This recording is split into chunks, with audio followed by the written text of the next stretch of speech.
George Washington by George W. Bush. For a leader, humility is the ultimate strength.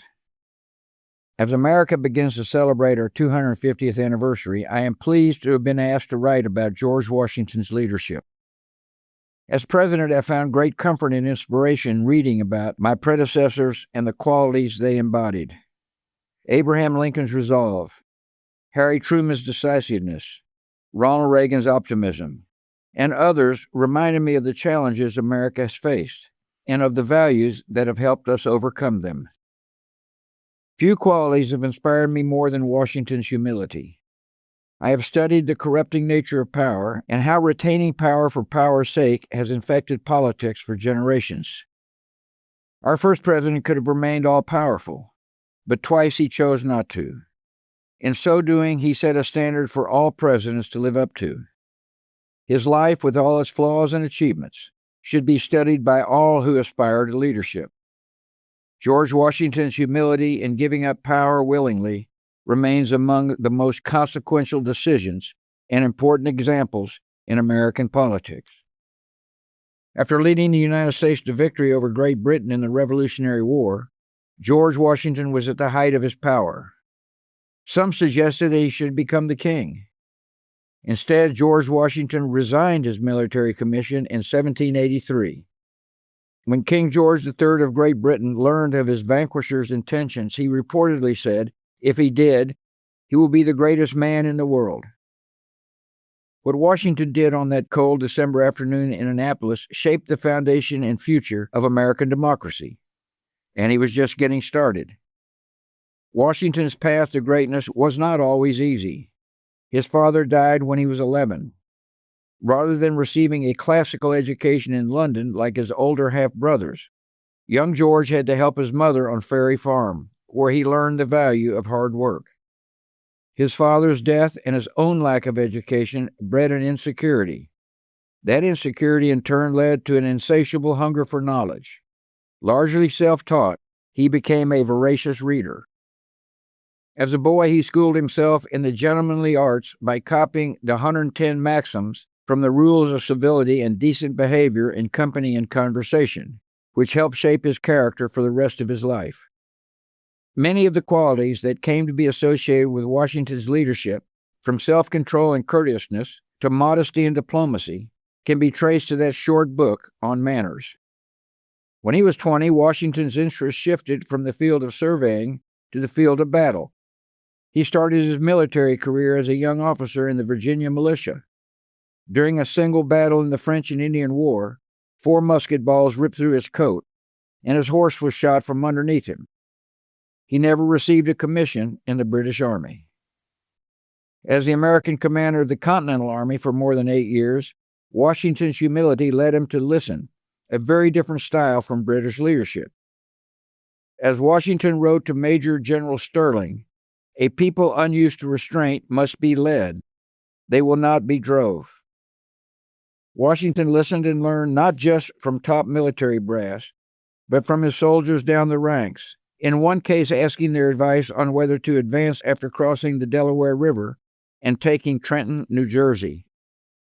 Subsequent leaders learned from that lesson, including Abraham Lincoln, who made sure to listen to privates as much as his generals.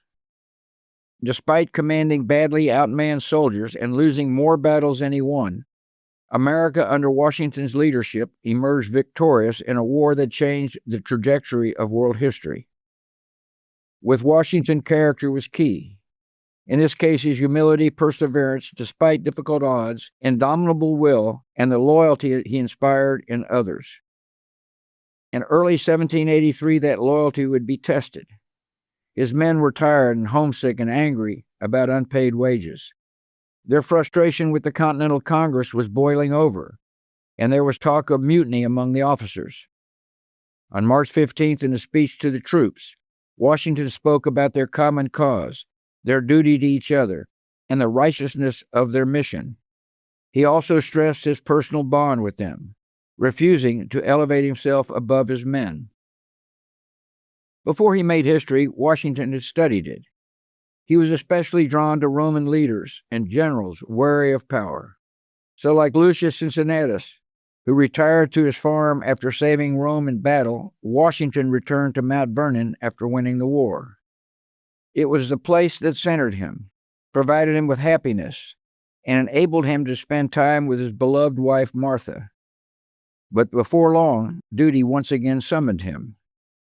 The young republic was in crisis. The Articles of Confederation were failing, with the federal government equally powerless. In 1787, Washington was called back to public life, where he presided over the Constitutional Convention in Philadelphia.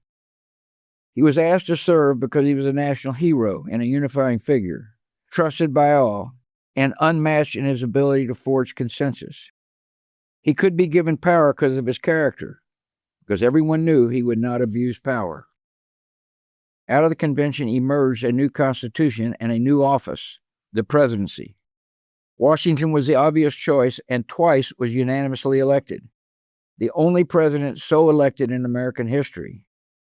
He accepted the presidency because the office needed him, not because he needed the office. Our first president stabilized the economy and the nation's finances, asserted the authority of the federal government, and assured passage of the Bill of Rights. He kept America out of the French Revolutionary Wars, successfully put down an insurrection in western Pennsylvania, and assembled and skillfully managed a cabinet of brilliant but contentious individuals. He delivered a foundational message on religious tolerance to a synagogue in Rhode Island. He signed legislation to create the nation's court system and the first executive departments. The question we must all ask is, how did he accomplish these things? By most historian accounts, one of the reasons why Washington achieved all of this was by admitting he might not be up to the task. He summoned experts and let debates play out in front of him. For me, that lesson meant recognizing what I didn't know as president and surrounding myself with advisors who did know what I didn't know and listening to them. Like all presidents, Washington had his faults. He made tactical errors, especially early in his military career. He could be prickly and naturally irritable, in the words of Thomas Jefferson. But worst of all, he was, as were many of his generation, a lifelong slave owner who never publicly condemned the institution. His views evolved over time, expressing private misgivings about slavery later in his life. It's been said he made the most public anti-slavery statement after his death, by freeing the slaves he owned in his will, which is more than most people of his generation did. Still, slavery is a stain on an otherwise sterling private and public life.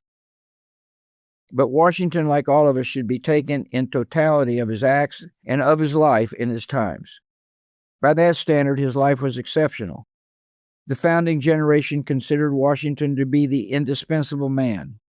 Without him, there would be no America, and without America, the world would be a very different and much darker place. As Doug Bradburn, president and CEO of George Washington's Mount Vernon, put it, his perseverance, steadfast optimism, and ultimately his wisdom drew upon a deep integrity and humility, which over many trials created in him the character of the greatest political leader of the Revolutionary age. As America's first president, Washington knew the first of everything in our situation will serve to establish a precedent. So after 2 terms in office, with the distrust of long-seated rulers still fresh on America's soul, Washington chose not to run again for president. And by once again relinquishing power rather than holding on to it, he ensured America would not become a monarchy, or worse. Our first leader helped define not only the character of the presidency, but the character of the country. Washington modeled what it means to put the good of the nation over self-interest and selfish ambitions. He embodied integrity and modeled why it's worth aspiring to. And he carried himself with dignity and self-restraint, honoring the office without allowing it to become invested with near mythical powers. I often say that the office of president is more important than the occupant, that the institution of the presidency gives ballast to our ship of state. For that stability, we are indebted to the wisdom of our founding fathers' governing charter and the humility of our nation's first president. It has guided us for 250 years, and it will strengthen us for our next 250 years.